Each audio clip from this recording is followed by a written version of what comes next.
Že ono zväčša, tá stratégia je, že ak sa nemíňa budget 28., tak to ešte posledné 2 dní nabúšime, aby sa to minulo. Klasika. Ja si osobne myslím, že vždy sa to dá vyľaďovať a potom, keď sme si už istí, že má to tie kontúry, ktoré chceme a prináša to tie zaujímavé výsledky, tak vtedy to pustíme naplno. Toto sa pri brandových kampaniách nedeje často. Veľmi sme sa sústredili na tzv. Attention metriky, čo znamená čas strávený s tou kreatívou, interakcia s tou kreatívou a podobne. Prečo si nedať vymodelovať, že čo by to mňa stálo a čo by mi to vedelo priniesť a na konci dňa to neznamená, že tá kampaň sa musí spustiť do týždeň. Najrýchlejšie kampaň som púšťal od zadania brandovú z večera do rána. Technicky, procesne, ľudsky sa to dá. Ja mám skôr rád, keď ozaj je to väčšina prípadov, keď sa o tom bavíme strategicky vopred a vieme si tie veci aj pripraviť. Podľa mňa to má potom aj o mnoho lepší efekt. Pozdravujem všetkých divákov a poslucháčov nášho podcastu E-Commerce Bridge. Dnes som tu s veľaváženým hosťom a ním je Lukáš Bednár. Lukáš, ahoj. Ahoj, Michal. Som veľmi rád, že nám to vyšlo takmer po roku dohadovania, že si sa objavil v našom podcaste, takže čomu ďačím za túto výnimočnú chvíľu, že si tu dnes. Ja ti veľmi pekne ďakujem za tvoju trpezlivosť, lebo ozaj rok čakať na to, aby som prišiel, tak venoval som ten čas rodine, ale tak dnes sa ideme baviť biznisovo, ale veľmi si vážim to pozvanie a že si ozaj toľko vyčkal a verím, že to bude prínosné, takže dúfam, že sa oplatilo čakať rok. Ja si tiež myslím, pretože dnes sa budeme baviť o veľmi zaujímavej téme a ňou bude, že keď míňate tisíce eur na brand, či to má vôbec zmysel, keďže každý dnes tlačí na výkon, performance a aby všetko malo okamžité výsledky, ale myslím si, že má zmysel investovať aj v dnešnej dobe stále do značky, budovania brandu a o tom sa dnes budeme baviť s Lukášom, tak poďme rovno na to. Tvoríme účtovníctvo ladené pre e-shopy, rozumieme potrebám e-shopov a zmenili sme nudné produkty na služby, ktoré otvárajú možnosti pokročilého finančného riadenia. Vaše ekonomické dáta pod jednou strechou spracujeme a prepojíme s ďalšími užitočnými údajmi, ako sú údaje z e-shopových platform či reklamných nástrojov. Zostavíme z nich logické BI reporty, ktoré vám pomôžu prijímať strategické rozhodnutia pre rozvoj vášho e-shopu. Prepojením skladového hospodárstva s pokročilou dátovou analytikou dokážete efektívne riadiť zásoby s nižšími nákladmi a zlepšiť dostupnosť vašich produktov. V Corlones prinášame riešenia, ktoré budú vašim strategickým partnerom pri podnikaní. Ja už som to trošku načrel aj v tom našom úvode, že či to má vôbec v dnešnej dobe zmysel, keďže fakt, že každý tlačí na ten výkon, okamžité úspechy, vidíme to aj na TikToku, instantné videjka, 2 sekundy. Povedz nám niečo o tom viac. Má zmysel budovanie brandu v dnešnej dobe? Vieš čo, ja si myslím, že má to veľký zmysel. Pozrime sa napríklad na globálne spoločnosti, ktorá z nich, a kľudne budem rád, keď ľudia do komentárov napíšu, ktorá z nich vyrastla iba na performance kampaniach. Ja nehovorím, že sa nedá výraz zo začiatku, ale vždy príde tá firma do nejakého bodu, kedy jednoducho bez tých brandových kampaní už nevie ďalej rásť. Paradoxne, ja som tiež kedysi v 15-ke začínal s PPC kampaňami zo SEO a nevedel som pochopiť pri nástupe do mediálnej agentúry, že prečo tí ľudia platia tie brandové kampane. Čiže absolútne rozumiem tomu, že z toho performance prostredia, keď človek vyjde pri tých všetkých metrikách a podobne, tak je to veľmi ťažké navnímať a viem sa stotožniť s tými ľuďmi, že presne máme tu všetko merané a tak ďalej a zrazu pri tom brande, prečo platíme euro za cenu za klik a podobne, že to je doslova, to sú šialené sumy, ale má to svoj zmysel. Keď človek pochopí tú stratégiu, pochopí, prečo to robíme, tú dlhodobé výsledky, ktoré sú, tak je vidieť, že to má zmysel a ono je pravdou, že tie brandové kampane samozrejme sa ťažšie vyhodnocujú. Čiže buďme k sebe úprimní hneď zo začiatku, ťažko sa to vyhodnocuje. Ale to si spomenul teda, že veľké spoločnosti na tom stávajú. Dalo by sa to isté povedať aj o malých začínajúcich e-shopoch alebo povedzme stredných firmách, ktoré možno počítajú každé euro, snažia sa nejako prežiť, budovať tú firmu pomaly od začiatku. Má zmysel aj v takomto prípade budovanie toho brandu? Určite áno, ale záleží. Samozrejme aj ja som zástanca toho, že keby som vytvoril teraz nejaký e-commerce projekt, tak prvé čo idem do tých najvýkonnejších formátov, ktoré mi prinesú okamžitý alebo respektíve veľmi rýchly výsledok.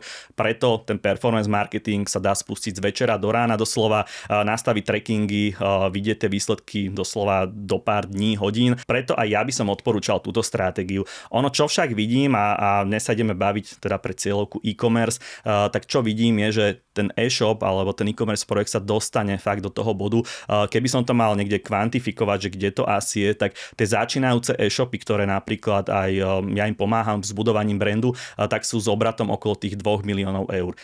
Nehovorím, že teraz to je tá hranica, ale opäť tam sa to ako keby láme z viacerých skúseností, viem na našom trhu, že už treba tam zapnúť alebo treba uvažovať minimálne v nejakom horizonte o zapnutí tých brandových kampaní. Ono, ak by si možno chcel nejaké výsledky, tak neviem ti povedať úplne klientov kvôli NDAčkám, ale samozrejme my sme akoby robili aj nielen case study, ale štúdie, kde vidíme priamy efekt z brandových kampaní naprieč celým portfóliom kampaní a tak ďalej. Čiže my vidíme, že tie brandové kampane majú zmysel aj pri tých performance klientoch, ktorí sa chcú posúvať ďalej. Čiže dá sa to a sú na to rôzne metriky, ktoré sa to dá pekne trackovať.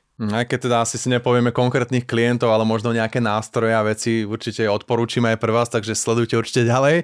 Mňa by ešte možno zaujímalo, či vie brand skutočne byť taký performance booster jednoducho, či vie zvýšiť hodnotu danej značky, toho výkonu a že či máš teda nejaký konkrétny príklad, aj keď teda nebudeš menovať, ale ako ste to realizovali, aké nástroje ste použili a ako to nakoniec dopadlo. Ja som si za ten rok, ktorý si čakal, vyskúšal viaceré veci a pripravil som si doslova čerstvé výsledky a keď nebudem spomínať klientov, tak za ten 4.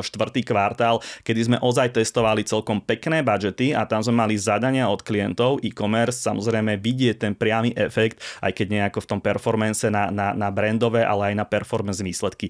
Ono, čo sme navnímali a čo sme videli, tak ozaj, že počas kampane, keď sme si odselektovali a vyfiltrovali obdobie počas kampane, obdobie pred kampaňou, porovnávali rovnaké obdobia medziročne, lebo to je dôležité, samozrejme, ten Black Friday a podobne nám tam urobí zmeny, ale bolo vidieť, že dané projekty in general, alebo všeobecnosti rastú samozrejme, že tam bol ten rastový faktor nejakých 40% medziročne u tých dát, ktoré sme mali klientov, ale ako náhle sme zapli brandové kampane, tak to vystrelilo. A ten rozdiel nebol teraz, že 50-60%, že fakt to vystrelilo v niektorých prípadoch, keďže tá kampaň brandová napríklad trvala predtým Black Friday mesiac, čiže mesiac pred Black Friday začala, ukončila sa Black Friday a videli sme tam, že tie čísla narastli medziročne o 100%. Výhodou týchto testov bolo, že sme odizolovali všetky ostatné veci, čiže nič iné sa nerobilo okrem brandových kampaní. Bolo to doslova aj na viacerých trhoch, čiže nie je to len zo slovenského, tam slovenský, český, nemecký trh, maďarský, takže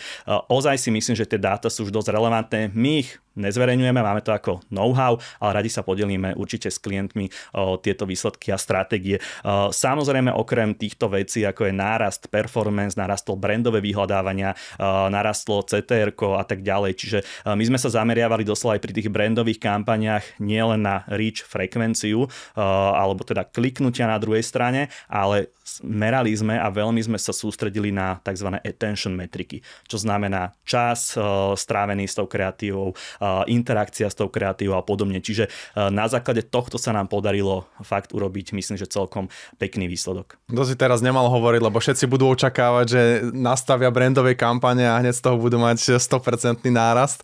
Ale teda aké sú nejaké najčastejšie ilúzie podľa teba, ktorým podliehajú možno ľudia, ktorí vyhodnocujú, väčšinou sú to nejaké agentúry, ale potom samotní majitelia, hej, že majú nastavené nejaké brandové kampane, chcú si to vyhodnotiť a možno nejaké očakávanie versus realita? Ja si osobne myslím, že to očakávanie versus realita padá na tej krátkodobosti vyhodnocovania. Ako som spomenul, pri tom performance je samozrejme možné do hodín, dní, týždňov vidieť reálne nejaké prvé výsledky. Už tú prvú objednávku, keď vidíš, tak ten PPCčkar podľa mňa každý žasne z toho, že áno, už tam nie sú tie nuly, už je tam to prvé číslo a postupne to narastá v tom čase. Ale pri tom brande sa stretávam s tou ilúziou, že zapneme kampane a klient už ten deň sa pýta, aha, čo sa deje? Nič. Čo by sa malo diať, že v deň beží brandová kampaň. Keby som vedel vybudovať za jeden deň brand nejakom klientovi, tak potrebujem nejakú vešteckú gulu asi, potom nejak pri investovaní a tak ďalej.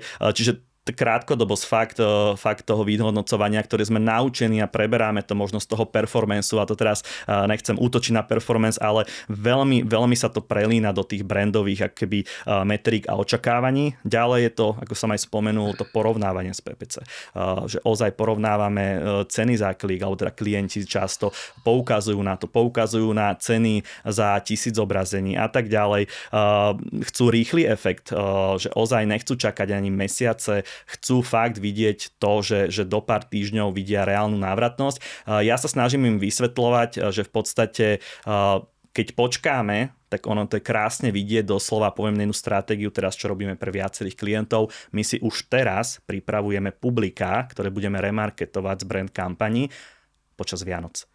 Čiže niekoľko mesiacov vopred si pripravujeme tú stratégiu, kedy z brandu to preklopíme na performance spoločne aj s performance agentúrou. Ešte z ďalších bodov, ktoré si myslím, že sú fakt takouto utópiou doslova, je ignorovanie kontextu. Ako brandová kampaň vie ovplyvniť aj iné stratégie, iné zdroje návštev.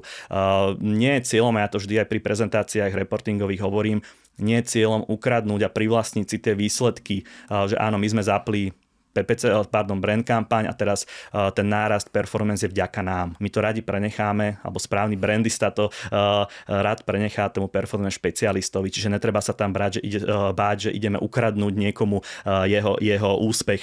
A takou poslednou vecou, podľa mňa, s ktorou sa stretávam veľmi často, je očakávanie v štýle chceme čo najviac.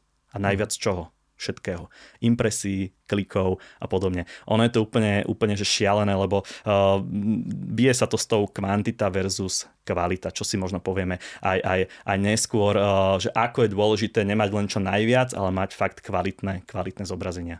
Už si načrel teda nejaké metriky, ktoré ľudia tak trošku považujú za dôležité, ale pritom nie sú takí biasnutí možno až voči ním. Je ešte niečo, čo by si tak najviac vypichol, že OK, táto metrika je fakt, že veľmi sledovaná klientami, ale v skutočnosti na ne možno až tak pri brande nezáleží? Ono sú to všetky metriky okrem tých hlavných, že tá hlavná metrika alebo hlavné metriky pri tých brandových kampaniách sú samozrejme reach a frekvencia. Toto je tá alfa a omega, podobne ako teda keď sa bavíme v performance, tak PNOčko, ROIko sú tým základným stavebným kameňom, by som povedal, na čo sa sústrediť. Preto je pre mňa zaujímavé, že ozaj sa posudzuje pri tých brandových kampaniách veľmi rýchlo pri tom reporte, že dobre, toto vieme, že to funguje, ale potom ideme, alebo klient sklzne zväčša, no a koľko teda klikov bolo. A toto sa deje neustále.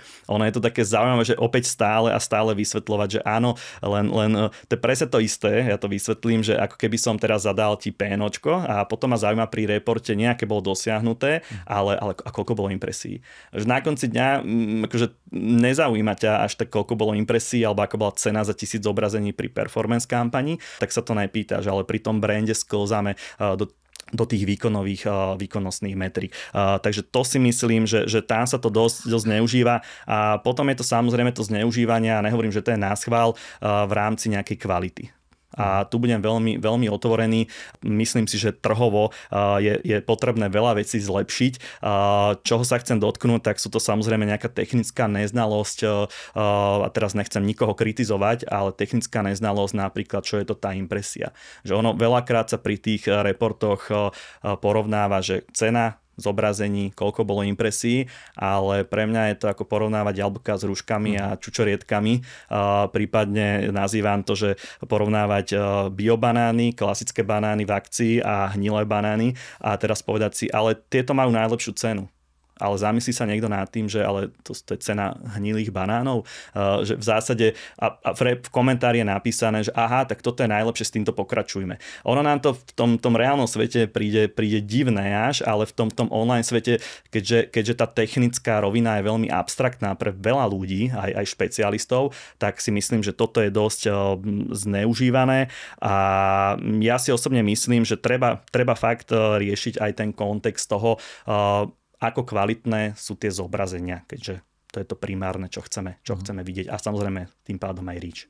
Tak ono, tak ako si povedal, na konci dňa je podľa mňa dôležité to, čo ten človek primárne sleduje a to, čo chce tou kampaňou dosiahnuť a presne tie ďalšie metriky už sú taký príjemný bonus navyše.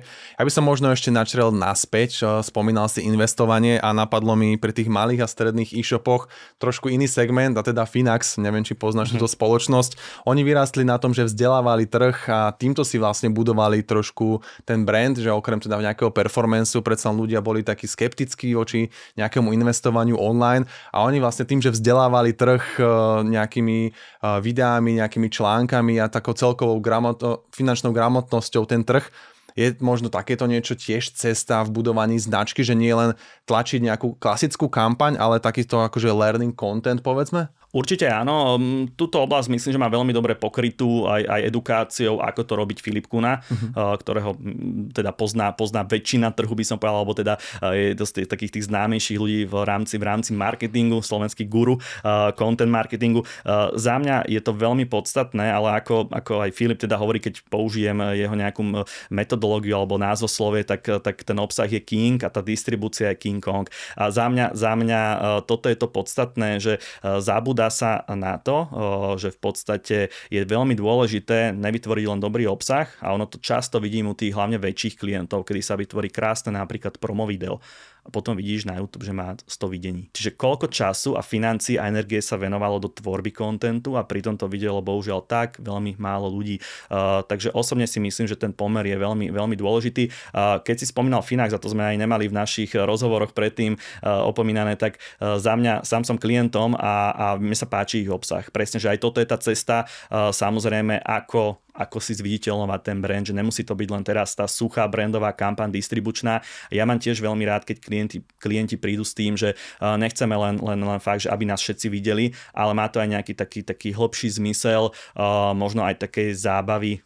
Spomeniem príklad interaktívnych banerov, keď je to taká forma gamifikácie v štýle, napríklad máš tam nejaké oblečenie a vieš si meniť farby a podobne. Čiže nie je dôležitý ani ten klik, ale je dôležité, koľko stráviš s tým klientom doslova času a tam je veľmi dôležité sa vyhrať s tou kreatívou. Čiže už sme tu zabrdli do viacerých oblastí, že ten brand ozaj, ja riešim distribúciu, ale veľmi sa teším, keď aj tá kreatíva, častokrát sa ma klienti pýtajú, že či je tá kreatíva dobrá. Nie som odborník na kreatívu, ale mám rád osobne, že ak sa mi páči. Jasne, toto bola len taká vsúka možno pre tie malé a stredné e-shopy, že je aj toto niečo ako cesta, ako vedia možno zo začiatku, keď nie je až toľko financií, treba na tú distribúciu, tak takýmto nejakým štýlom, ako keby sa zviditeľňovať a je to také reálne ESG, kedy pomáhajú tomu trhu a pomáhajú tým ľuďom, aj keď nie sú klienti, tak si myslím, že to má zmysel. Dobre, povedali sme si, že nejaké čísla, nejaké metriky, na konci dňa by mal byť asi nejaký report pre klienta. Sú určite dva druhy reportov, a niektoré sú veľmi zlé. Povedzme, ako by to malo byť teda správne podľa teba? Ten kvalitný brandový report by za mňa mal vyzerať tak, že nie sú to len nejaké suché čísla a metriky, keď tak pripodobním, že koľko followerov sme mali, alebo podobne, len aby bol CEO danej spoločnosti spokojný, lebo jeho dcera to sleduje, kto má koľko followerov, tak to je asi taký príklad, že aby ozaj tie metriky mali zmysel. Samozrejme je dobre vychádzať z mediaplánu, že čo sa navrhlo a odhadlo, tak sledovať to. Keď mám pri tých brandových kampaniach povedať, tak tá topka by mala byť ten fokus na reach a frekvenciu, samozrejme pri danej cieľovej skupine a tak by mal byť stávaný celý ten report. Samozrejme obohatený aj o ďalšie údaje. Čo je dôležité si povedať, že z tých reportov by samozrejme mali byť aj nejaké learningy, čiže my to tak robíme, že ak by sme teraz robili tú kampaň, ktorú sme robili pred kvartálom, tak už sami vieme, a to nie je nikoho chyba, že sa naučíme, ktoré veci fungovali, ktoré nie a radi to obohacujeme v ďalších kampaniách. Čiže určite learning by tam mali byť, ale nie len čísla a teraz nemyslím zase taký ten suchý komentár, že ako sa darilo kampane, ale radšej taký fakt autentický a prínosný, aj keď to bude jedna veta, že čo z toho by sa malo diať na budúce a dobre to premostiť, lebo Ja to tak pripodobňujem, že zober si aj napríklad rozprávka o červenej čiapočke, nie iba o jednej postave. Tak ono je to dobré možno si povedať aj v tých brandových a iných metrikách, že dobre z tomu spraviť nielen pekný príbeh, ale užitočný príbeh pre klienta, aby to vnímal, že neexistuje len červená čiapočka, ale existujú aj tie ďalšie a ďalšie postavy, ktoré sú dôležité. Ale tu sme stále pri tom, že čo by mal obsahovať ten report. Za mňa je však dôležité si povedať, čo sa málo rieši, tie nástrahy tých metrík, ktoré sa porovnávajú. Pretože ak sa na to pozrieme z povrchu, tak môže to vyzerať, že super, tu sme dosiahli milióny impresí, cena bola 1 euro za 1000 impresí, skvelé, wow. Pri ďalšom placemente alebo zdroji sme dosiahli 100 000 impresí a cena je 5 eur, wow, to je drahé, toto nechceme. Ale pri nejakom detailnejšom pohľade, nechcem to nazvať až audite, skôr fakt hĺbkovom pohľade zistíme to a tie nástrahy by som rád zvedomil, sú napríklad také neviditeľné impresie. A ono veľakrát to tí inzerenti neriešia, ale predstav si, a teraz poviem to vo všeobecnosti, že my sme pri tých meraniach zistili, že až 30% dokáže byť neviditeľných impresí pri veľkých kampaniach. Čiže kampaň, ktorá má 100 000 eur budget, tak si predstav, že by som ti povedal, že 30% zobrazení bolo neviditeľných. Čiže si chytil 30 000 eur a hodil si ich do koša. V tom online je to nehovorím, že bežná vec, ale nikto sa nad tým tak nepozastaví, lebo keby si videl billboard, ktorý si nakúpiš a je zrezaný a je teda položený dole na zem, tak hneď si to všimneš a voláš, že čo sa deje, zaplatil si za to. Pri tom online to nejako tolerujeme, ale je to, nemyslím si, že stratégia, ktorá je na schvál, ale je to skôr tá nevedomosť, že neriešime detail tej kvality. A to je jeden z tých faktorov, tých ostatných je ozaj veľa, pretože my napríklad aj pri tých brandových kampaniách sa snažíme ukázať klientovi a edukovať ho, ako si spomínal Finax alebo teda Filipa Kunu v tom kontente, tak my sa snažíme pri tých brandových kampaniách klienta edukovať, že nie je dôležitá len impresia, ale viditeľná impresia a potom je to, ako dlho bola zobrazená impresia.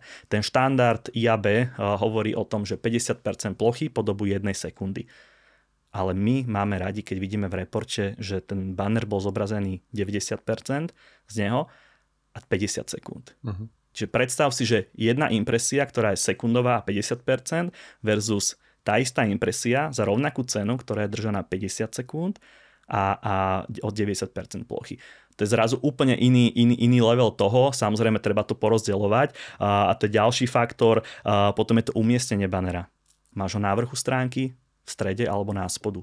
Čiže opäť to je úplne iná liga zariadenia. Zobrazil sa ti na mobile, zobrazil sa ti na tablete, na Connected TV, ktorá je veľká plocha, vizibilná. Doslova za ňou je aj viacero pravdepodobne ľudí.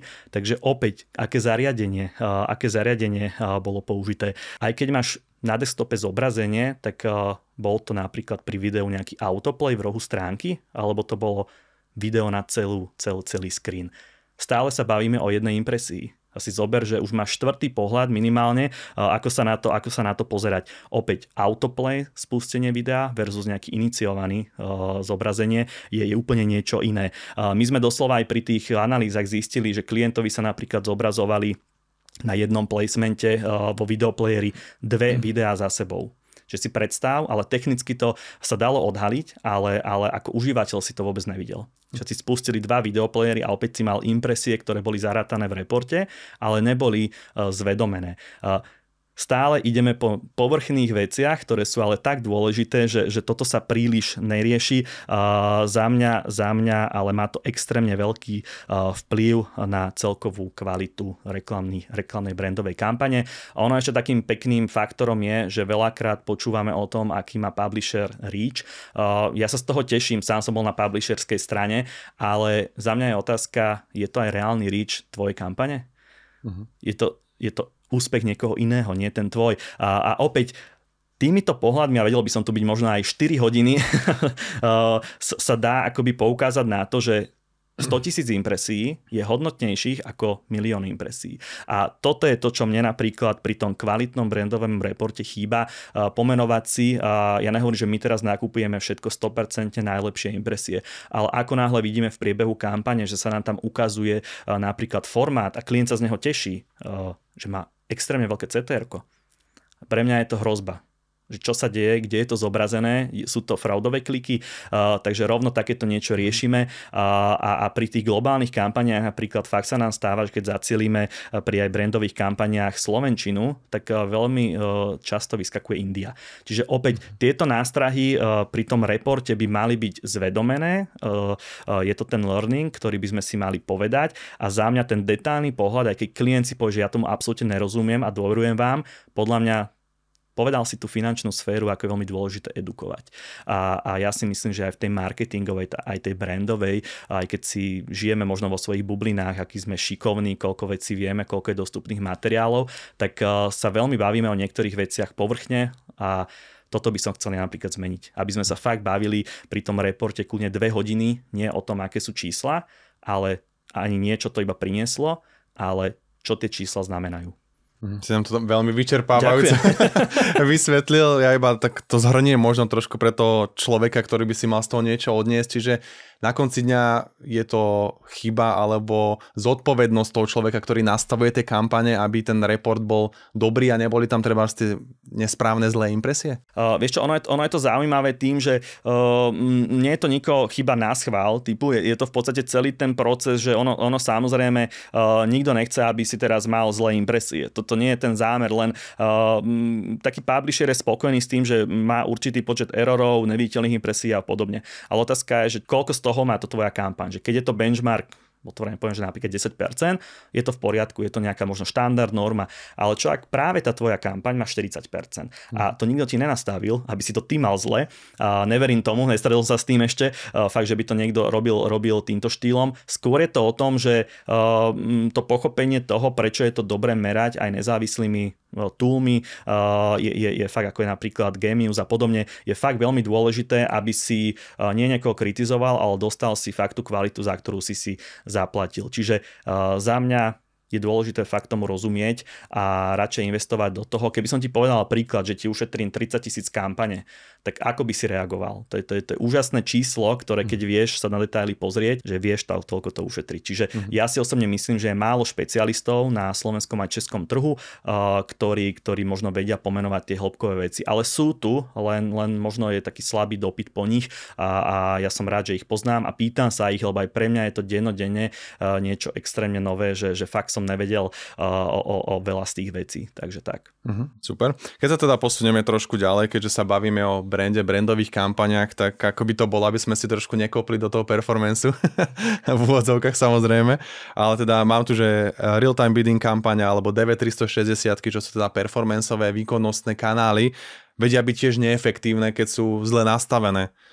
Máš k tomu nejaké podklady alebo skúsenosti z minulosti jednoducho, že si sa s tým stretol, že tá brandová kampaň dokázala výkonnostne prekonať práve tú výkonnostnú kampaň? Vieš čo, málo kedy, že ozaj ja si osobne myslím a teraz nemalo by to byť zo začiatku, že som kopal do performance oblasti, skôr je to o tom, že ja si osobne myslím, že taký ten nadhľadový faktor, zhrniem to trhovo, že tie performance agentúry a špecialisti na našom trhu sú, osobne si myslím, benchmarkov na veľmi dobrej kvalitatívnej úrovni. Že ozaj sa stretávam s tým vo väčšine prípadov, že tie performance kampane sú veľmi pekné, majú pekné výsledky, dá sa to pekne merať a možno klient si prešiel viacerými agentúrami, ale myslím si, že tá performance časť je veľmi, veľmi kvalitná. Možno je to aj tou konkurenciou, že ja som prekvapený napríklad, koľko aj v rámci Google Partners agentúr, ktoré sú na našom trhu, že podľa mňa sú to obrovské čísla, keď si to zoberieme, koľko takých agentúr je, vytvára to ten tlak, konkurenciu a za to som rád. Keď sa pýtaš, čo sa dá pokaziť, no ono je to vždy samozrejme veľa vecí. Ja to poviem aj na seba, že 18 rokov som v rámci mediálneho biznisu, ale stále aj ja viem pokaziť nejaké veci. Je to úplne, myslím si, že normálne. Dôležité je tomu, že vytvoril som si také možno stratégie, ako tomu čo najviac zabrániť, ale eliminovať to.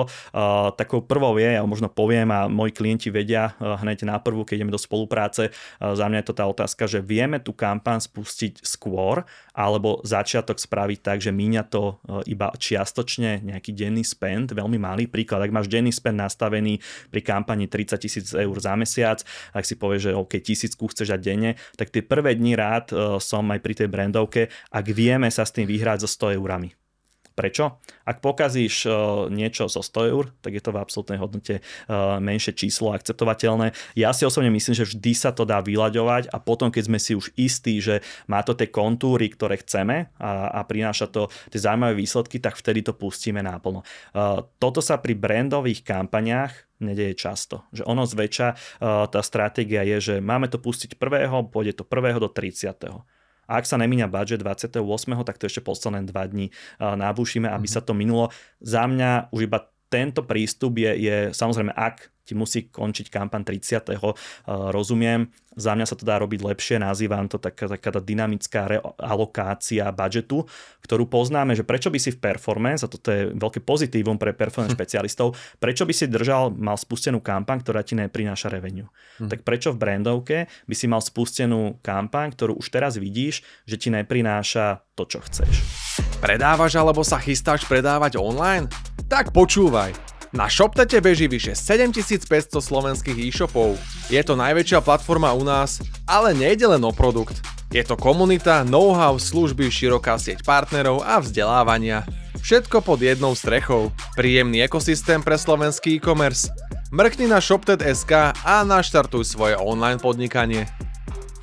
Dobre, a teda porovnávali sme si brandové a výkonnostné kampane. Dá sa treba aj v rámci cielenia cieliť rovnako na tie brandové kampane, ako to máš práve v tých výkonnostných? Áno, samozrejme. Ono je dobre sa potom akoby podľa mňa spojiť priamo s tým tímom, ktorý robí tie performance kampane. Veľmi dobre to podľa mňa funguje, ak to nie je len také, že my robíme to a vy robíte to, ale k tomu prepojeniu, aj keď je to viacero agentúr alebo firiem, tak k nemu príde. Na druhej strane pochopí ten performance špecialista, čo tá brandovka má priniesť a vie na to krásne pripojiť, lebo ono by to nemalo byť teraz, že máš 2 dodávateľov, stále ten klient je jeden a ide o jeden cieľ, takže podľa mňa rast revenue a podľa mňa toto je veľmi dôležité si povedať a mám veľmi dobré skúsenosti a chválim týmto ozaj slovenské performance agentúry, s ktorými spolupracujem alebo sa stretnem pri klientoch, že nie je to vždy jednoduché, ale samozrejme nájdeme ten konsenzus a na konci dňa všetci chápu, že o čo nám ide. Ešte raz dôrazním, že aj pri či už je to nejakom audite alebo je to nejaké nastavenie stratégii tej brandovej kampane, nie je cieľom vykradnúť úspech performance agentúry. Je to skôr o tom, že kľudne PNOčka a Rojko si privlastnite vy, my ukážeme, čo sme v tom brande spravili. A keď toto poviem v začiatku, tak už príde k tomu uvoľneniu, že dobre, my si ideme robiť tú svoju prácu a oni nám v tom ešte vedia aj pomôcť. Takže toto oddelenie, ale vzájomné pochopenie je podľa mňa veľmi dôležité a zatiaľ mám veľmi dobré skúsenosti a verím, že to bude tak do budúcna. Už sme si teda prešli vlastne prečo má zmysel vôbec to budovanie brandu, aké metriky sledovať, ten reporting a teraz porovnanie brandu a výkonnosti. Keď by som si chcel potom zmerať možno nejakú tú výkonnosť, opäť to budem opakovať, výkonnosť toho brandu, nastavili sme tie kampane a či to malo vôbec zmysel, asi by bolo dobre spraviť si možno nejaký prieskum medzi ľuďmi. Lenže to býva väčšinou nákladná položka v našom rozpočte. Je vôbec nejaký spôsob, ako to spraviť inak, než takto nejakým prieskumom medzi ľuďmi vonku? Sú tie možnosti. Ja sa snažím akoby aj tým klientom samozrejme, že je iné pracovať s klientom, ktorý má veľké mediálne budžety a je iné pracovať s klientom, ktorý ozaj síce rastie, ale pozerá sa na každé euro. Ja mám veľmi rád, keď sú veci ozaj nastavené efektívne a mám takú stratégiu, že sa fakt na to pozerám štýlom, že čo keby som ja tie peniaze investoval. Doslova aj ja mám niektoré kampane spustené brandové, aj na svoj personálny brand, možno si ich videl, Štefan určite, aj mi píše, že mu už vyskakujem z chladničky. Ja si na tom testujem, ale rôzne princípy, ktoré si viem spustiť za minútu a následne to reflektovať klientom. Na tvoju otázku však, že ako teda odmerať ten výkon a či to funguje, poviem to jedným štýlom, že pri tom personálnom brande, ja trošku zabrnem a začnem od toho, je to veľmi jednoduché, lebo tí ľudia, ktorých cieľim, presne mi posielajú screenshoty. No, toto pri firme asi ťažko nejako spravíš, ale ja si myslím, že ten prvým faktorom je trošku to tak poviem, že dôvera v tých špecialistov, že vedia, čo robia. Bez tej dôvery je to veľmi, veľmi ťažké a dôvera v tú brandovú kampaň. Ale samozrejme, každý chce tie čísla, takže na dôvere ťažko to odmeráš. Takže existujú samozrejme nejaké aj low-costové nástroje alebo spôsoby, ako je napríklad Search Lift, čiže meriaš si, ako ti zrástla brandová vyhľadávanosť brandových kľúčových slov, čo je taký ten štandard základný. Samozrejme vieš to obohatiť, či už to pozeráš cez priame vyhľadávanie alebo nejaké trendy v Google trendoch na tých trhoch. Prípadne vieš si spraviť brand lift analýzu. Samozrejme je bezplatná, ale treba dodať, že na to potrebuješ určitý kredit minúty v rámci tej kampane, aby ti to napríklad Google alebo tie systémy, či už na YouTube a podobne spustili, kde si vieš dať tie otázky prieskumné, ktoré ťa zaujímajú. Ono je celkom pekné to, že nemínaš na to priamo peniaze. Že stále investuješ do svojej kampane. Čiže sú tam nejaké minimálne spendy, nie sú malé pre niekoho, ja tomu rozumiem, ale takýmito možnosťami sa to dá nejako odtrekovať, ale ja si myslím, že keď si zase zoberieme tie dáta z tých systémov a sú certifikované, sú merané, tak veľakrát aj toto ti stačí na to vyhodnotiť, že aký úspech to malo mať, nehovoriac o tom, že krásne si vieš pozrieť v rámci analytických túlov, čo ti tí návštevníci napríklad na webe robia. Takže tých spôsobov je veľa. Ja som ti chcel teraz, aj keď si sa pýtal, priamo povedať možno na tie bezplatné, ktoré už teraz máš k dispozícii, len je dôležité sa o tom baviť a možno nie je to také priame, ale veľakrát aj subjektívne sa dá povedať, že aha, čo mohlo fungovať v tom danom momente a tých dát máš v dnešnej dobe veľa. Podľa mňa veľká výzva je chytiť ich a urobiť z toho to, čo potrebuješ, ten záver. Namodelovať to možno tak, ako ti vyhovuje. To sme sa bavili pri tých reportoch, to asi nie úplne. Ale teda, tak ako si povedal, jednoducho, pokiaľ to chce človek low-costovo alebo nechce na to míňať veľa peňazí, tak toto sú tie spôsoby, ale pokiaľ by to chcel teda nejako profesionálne, tak asi tie výskumné agentúry sú úplne na mieste. Majú zmysel. Otázka je presne, ja sa vždycky nad tým zamýšľam aj nad použitím každého túlu, že zober si to tak, že koľko času a peňazí do neho investuješ a čo ti vie priniesť. A ono sa to dá aj tak akože odhadnúť. Samozrejme, že ak máš na kampaň brandovú 10 000 eur, tak platiť si výskumnú agentúru za 20 000, podľa mňa celkom tak akože už na rovinu poviem, a nikto nechcem uraziť, trošku také neefektívne asi. A teraz som to prehnal na schvál tie pomery, nehovorím, že takto je realita, ale treba si možno zvedomiť to, že koľko do toho peňazí dám, že či sa neoplatí teda mať možno menej metrík a nehovorím, že ísť naslepo, ale aj dôverovať tomu, že ak niekto spravil tieto veci a robí to fakt roky pre veľké značky a evidentne to funguje a je tam tá skúsenosť možno aj naprieč e-commerce trhom, tak nemôžem teraz naslepo veriť, ale sú na to aj dostupné metriky, ktoré sa dajú použiť. Čiže osobne si myslím, že zase ak nemáme 1 000 000 eur budget, čo sa málokrát stretávam, možno pri tých najväčších zadávateľoch, tak radšej ho ušetriť a investovať inde. A kľudne aj do tej performance kampane, samozrejme aj neobmedzený, ak sú čísla návratnosti vysoké. OK, super. V závere by som sa možno ešte chcel pozrieť na nejaké platformy na slovenskom trhu, kde sa podľa teba oplatí najviac investovať v rámci tých brandových kampaní. Predsa tá rozmanitosť je naozaj široká. Z tvojich skúseností, čo teda vychádza najlepšie? Vieš čo, my máme veľmi dobrú skúsenosť, a teraz nechcem robiť promo, ale nemáme žiadne za to odmeny, ale DVčko 360 od Google.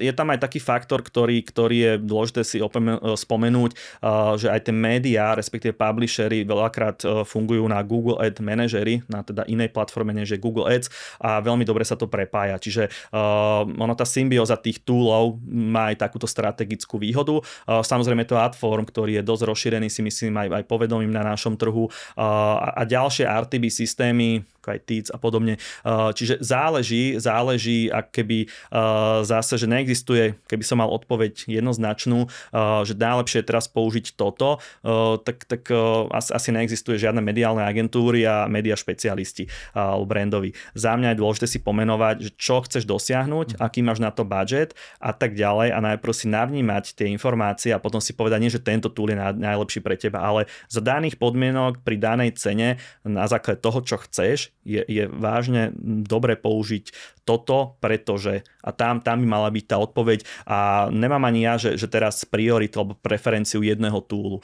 Že ozaj sú klienti, kde používame iný tool kvôli nejakým zásadným veciam, ale samozrejme často používame tú klasiku, to DVčko napríklad, ktoré je zaujímavé, sú tam aj dobre ponapájané private dealy a tak ďalej, čiže s tým máme veľmi dobrú skúsenosť a aj klienti a Asi takto by som zodpovedal, že treba to vždy samozrejme uvážiť. Krásna výhoda RTB systémov je, že si vieš, keď si dobre to implementuješ technicky, tak z jedného miesta manažovať viacero platform.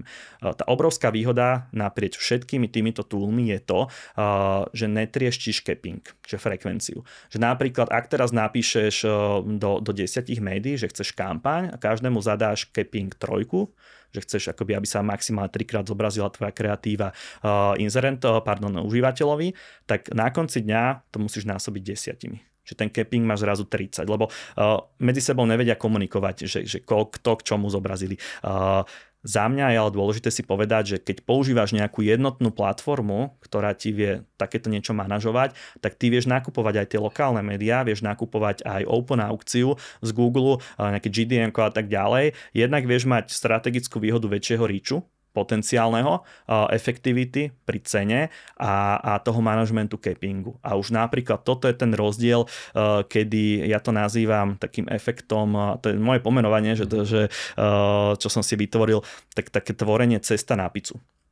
Že ty chceš mať samozrejme aj tú šírku, aj výšku v nejakej, alebo ten priemer v nejakej dobrej symbióze. A teraz je dôležité si povedať, že ak toto chceš spraviť, tak v zásade naťahuješ ten reach a frekvenciu tak, aby to malo zmysel. Otázka je, že ak máš nejaký budget a chceš ho efektívne minúť, dáva ti zmysel mať 30 capping? Že čo, ak by si mal iba 7, ale dosiahneš väčší reach. Čiže aj týmto sa dá jedným systémom vytvoriť krásna efektivita minutia tých istých peňazí a je to jeden z vecí, ktorú sme si opäť povedali. Čiže keď to zhrniem počas nášho rozhovoru, tak opäť, keď si trúfnem, tak my sme si povedali možno nejakých 5 strategických 6 oblastí aj pri tých impresiách a podobne, ktoré ti ale ovplyvňa, že či tvoj budget je efektívne mínaný na 10%, 20%, 50%, 90%. Čiže je to veľmi dôležité si ozaj dobre premyslieť a dobre nastaviť a málo kedy vidím, že sa zo začiatku riešia aj tieto detaily. Viem, že si spomínal, že to záleží veľmi od cieľa, to, čo ten človek potrebuje. Je to tak ako všade, že dajte mi cenovú ponuku, ale keď nedáš nejaké špecifikácie, tak je to veľmi náročné. Mňa by ešte možno zaujímalo z offlineu, či by si vedel odporučiť, čo sa vám v poslednej dobe tak osvedčilo, že z hľadiska toho brandingu funguje niečo možno lepšie ako iný kanál, platforma? Samozrejme, ono napríklad veľakrát vidíme a otvorene to poviem, že zatiaľ to vyzerá tak, že tá telka je najefektívnejšia, čo sa týka pomeru ceny, zásahu a tak ďalej. Čiže vidíme to naprieč viacerými klientmi, dôležité je samozrejme, aké máš negociované ceny, ale tento trend v tom offline vidíme, aj keď mnohí teda si hovoria, že áno, tá telka je drahá, áno. Telka nie je pre každého, dalo by sa to aj takto povedať, potrebuješ tam nejaký budget, ktorý ozaj vieš rozumne vyspendovať. Tá výhoda je samozrejme, že zase tá efektivita na konci dňa potom je veľmi, veľmi výhodná. Čiže v tom offline by som povedal, že tá telka je taký ten zaujímavý stále kanál, ktorý funguje. Uvidíme, ako sa to bude vyvíjať vplyvom samozrejme streamingových platform a tak ďalej, ale to je podľa mňa taká že vzdialenejšia budúcnosť, že ono krásne to vidíme na tých dátach, ale nie je to taký ten rapidný prechod. Na druhej strane, ale z tých offline médií by som aj naznačil, že stále možno ten print má svoje nejaké tie čaro, tú kvalitatívnu úroveň a tak ďalej, ale myslím z pohľadu média typu, teraz nie obsahu, do toho nejdem si trúfnuť povedať, ale to je každého názor, ale z pohľadu tej reklamy má to svoje špecifika, záleží, či sa to oplatí, kedy, v akom momente, pri akej cene a podobne, že tých faktorov je tam veľa, ale faktom je na druhej strane, že ten print klesá.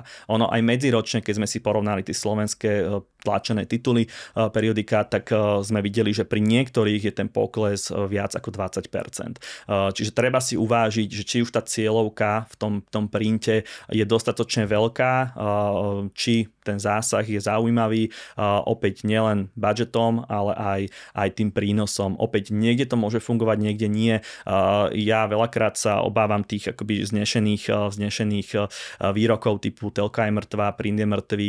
Nie je mŕtvý, stále existuje. Otázka je, že skôr pre koho by som tam dal. Pre koho je tá platforma alebo ten mediatyp nedostupný a neefektívny, že nie je mŕtvý ako mediatyp a pre akého klienta je pozitívny. Ono, možno keď ešte poviem ten trend, tak nám sa veľmi osvedčuje teraz v tom media mixe, lebo to je veľmi dôležité si povedať, že keby som vedel povedať, že iba toto jedno funguje, tak opäť neexistujú žiadne mediálne agentúry, ale ten media mix je doslova fakt čarovné slovíčko a za mňa ale ten trend vyzerá tak, že Connected TV momentálne zažíva celkom pekný boom a dosahuje to aj celkom zaujímavé výsledky v rámci brandových kampaní. Osobne mám za to, že kto teraz začne s tým, tak využije ešte aj tú skutočnosť, že je to ešte stále podľa mňa lacný formát na to, čo vie ponúknuť. Toto sa podľa mňa veľmi si myslím, už to vidím ten trend, možno o rok zmení. Keď ten istý budget použijete teraz na Connected TV alebo Inzerent a o rok, tak osobne si myslím, že kto nastúpi skôr a začne to testovať aj s menším budžetom, tak dosiahne viac za menej, než by to bolo v budúcnosti. Lebo podľa mňa tá platforma je celkom obmedzená zatiaľ tým dosahom a tými možnosťami a celkom rýchlo sa vie vypredať. Stačí, ak tam príde jeden väčší inzerent a vie tam narobiť dosť veľký media split, takže a investíciu, takže zamáva to samozrejme tými inými inzerentmi. Páči sa ti e-commerce bridge? Sleduj nás na podcastoch, YouTube alebo na sociálnych sieťach. Veľmi nás to poteší, podporí to našu prácu a budeš neustále vedieť o novinkách v online marketingu a e-commerce. Všetko pripravujeme pre vás, našich divákov a poslucháčov. Okrem toho pre teba máme prichystaný aj fyzický voňavý časopis e-commerce bridge, ktorý je úplne zadarmo. Stačí sa prihlásiť na e-commercebridge.sk/predplatné. A nezabudni, aj v tomto roku máme 12 e-commerce konferencií po celom Slovensku. Tešíme sa na teba priamo na mieste alebo na online streame, ktorý je úplne zadarmo. Sleduj e-commercebridge.sk a buď v obraze. Tak vidíš, na záver som s teba aj vypáčil jednu konkrétnu vec, takže tip pre vás, pokiaľ sledujete, tak ozvite sa Lukášovi, určite vám pomôže. Ja by som úplne na záver tu mal pre teba jednu otázočku, teda pre tých menších až stredných hráčov, povedzme, ktorí sa možno boja toho, že brand sú len míňanie peňazí, že či to len prezentujem nejak svoje logo, svoju značku. Ako sa presvedčiť vôbec investovať do nejakých brandových kampaní? Čo by si možno im poradil fakt, že na začiatku úplne? Ja by som možno poradil položiť si niektoré otázky. Doslova sú to také tie strategické otázky a viem, že vyznie to ako klišé, ale že kde chcú vidieť svoju firmu o 3, 4, 5 rokov. Že takéto zamyslenie sa. Nie len teda pri tom najbližšom performance reporte, ktorý si môžeme teda zatlieskať, že ako vyzerá. Ono treba si uvedomiť ten faktor, že ak teraz by som chcel vytvoriť e-shop a konkurenciu pre kohokoľvek, tak je to otázka, nechcem to prehnať, ale aj technická, aj procesná, zo začiatku začať veľmi rýchlo. Čo by som zápal, je samozrejme PPC kampaň. Čiže vzniká tam väčší tlak na konkurenciu, vyššie ceny a tak ďalej. A vie to spraviť doslova každý a nie je to ani investične veľmi náročné. Povedzme si otvorene, že máš tam tú variabilitu, že vieš začať doslova z pár eur takéto niečo. Čiže konkurencia ti z večera do rána narastie. Preto sa treba zamyslieť, že čo by si mal alebo čo budeš robiť inak ako ostatní. Inšpirovať sa možno tými veľkými značkami, ja teraz nehovorím korporátmi, ale oni tiež si prešli tou cestou a treba si možno pýtať tie vedomosti a tie skúsenosti, že ako k tomu pristúpili oni. Ja by som sa potom ďalšiu otázku spýtal, že či vnímaš ten svoj brand iba ako logo, alebo vnímaš ho ako komplex ostatných vecí. Odpovedal by som možno z inej oblasti, že samozrejme, či aj pre personálny brand si len meno a priezvisko, alebo si súbor tých všetkých hodnôt, ktoré chceš prezentovať. Čiže a toto ti vie krásne brandová kampaň, alebo pri tom performance zväčša chceš nákup, ale pri tej brandovej stratégii a kampani to vieš celkom pekne odkomunikovať aj svoje nejaké hodnoty, vízie a ďalšie CSR aktivity a tak ďalej. A ja by som sa možno pozrel aj na svoju konkurenciu, to by bol taký tretí bod, že čo robia, možno aj v zahraničí, čo pripravujú a tak ďalej. Nikto nevie povedať, že presne keď dnes tá firma funguje a stále ťaží z toho malého rybníka a príde tam, opäť mám také metaforické prirovnanie, viacero rybárov a to myslím ten performance a stále z toho rybníka ťažia tie ryby. Za mňa je otázka, že dokedy sa to dá robiť efektívne a skôr či neskôr ten rybár prejde na väčší rybník. A otázka je, že kto to spraví skôr, kto s tým začne skôr. A možno, aby sa aj e-commerce klienti alebo respektíve firmy nebáli, tak veľakrát robíme to aj tak, že vytvorí sa nejaký nadhľad, nejaký akoby reálny media plán, ktorý sa doslova odloží do šuflíka. My s tým rátame, ale už je fajn vedieť možno aj pol roka, aj rok dopredu, že ak by som chcel zapnúť brandovú kampaň, tak otázka by mohla byť, koľko ma to bude stáť pri mojej firme a čo mi to vie asi priniesť, aby som s tým nielen v budžete počítal, ale aby som mal taký nadhľad, že aha, ja som si, lebo veľakrát počujem, ale ja som si myslel, že na to potrebujem 100 000 plus eur. Ja hovorím, ale kto vám toto povedal, že potrebujete 100 000? Prečo si nedať vymodelovať, že čo by to mňa stálo a čo by mi to vedelo priniesť a na konci dňa to neznamená, že tá kampaň sa musí spustiť o týždeň. Aj klientov, s ktorými spolupracujeme, tak je to o tom, že ak sa vytvorí mediaplán v marci a apríli, tak už ho vytvárame kľudne na zimné obdobie. Takže veľmi vopred sa strategicky bavíme o tom, čo by sa mohlo a malo diať v danom období. To je tá sila toho strategického zmýšľania. Asi nehovorím, že teraz musíš mať pol roka na to, aby si zapol brandovú kampaň, ale podľa mňa aj v tom je to čaro. Veľmi nemám rád, keď môžem osobne subjektívne povedať zadania typu chceme brandovú kampaň a do týždňa. Klasika. Dá sa to, ale podľa mňa to celé čaro tej prípravy sa nedá urýchliť. Dá sa to stihnúť, je to najrýchlejšia kampaň som púšťal od zadania brandovú z večera do rána. Dá sa to. Ale osobne som za to, že nie je to úplne to, čo by som ja ako klient napríklad na druhej strane chcel. Rozumiem tomu, že ak to treba, ak nám niečo horí a potrebujeme to technicky, procesne, ľudsky sa to dá. Ja mám skôr rád, keď ozaj je to väčšina prípadov, keď sa o tom bavíme strategicky vopred a vieme si tie veci aj pripraviť. Podľa mňa to má potom aj o mnoho lepší efekt. Super. Ja si myslím, že sme to veľmi pekne zhrnuli, zaobalili a zistili kopec dôležitých informácií. A ja by som to na záver možno len trošku zhrnul. Rozprávali sme sa v tomto rozhovore o brande, brandových kampaniách, aký majú vôbec zmysel pre vašu značku, prečo by ste ich mali robiť. Rozoberali sme metriky, ktoré by ste mali sledovať a na konci možno aj sledovať v tom reporte, pretože naozaj to nie je len o tom, že mám nejaký report, mám tam nejaké výsledky, ale Lukáš fakt rozoberal do detailov, ktoré by ste mali sledovať a prečo možno sú impresie. Teda môžete si to pretočiť naspäť, aby ste si to opäť trošku pripomenuli. Rozoberali sme aj to, že prečo performance nie vždycky môže byť taký efektívny, keď nie je nastavený správne a také porovnanie práve s brandovými kampaňami. A na záver sme sa pozreli aj trošku do platformiem a mediatypov, ktoré by Lukáš odporúčal práve pri spustení brandových kampaní. A úplne na záver odznel aj tip pre nejakých ľudí, ktorí majú možnosť strach investovať do brandových kampaní a ako by to mohli prekonať. Takže toto bol Lukáš Bednár, marketingový konzultant a expert na digitálny marketing. Lukáš, máš 18-ročné skúsenosti, takže verím, že vám to aspoň trošku pomohlo. Ja ti veľmi pekne ďakujem za tento rozhovor a budem sa tešiť na skôr ako za rok. Ďakujem veľmi pekne. Dúfam, že to bude, určite sa vidíme skôr než za rok. A možno tak na záver by som tak povedal, že nech brand kampane všetkým fungujú a samozrejme aj tie performance ideálne v nejakej symbióze a tým pádom budeme všetci spokojní. Tak tá symbióza je asi to kľúčové slovo. Takže ďakujeme veľmi pekne. Ahojte. Ahojte.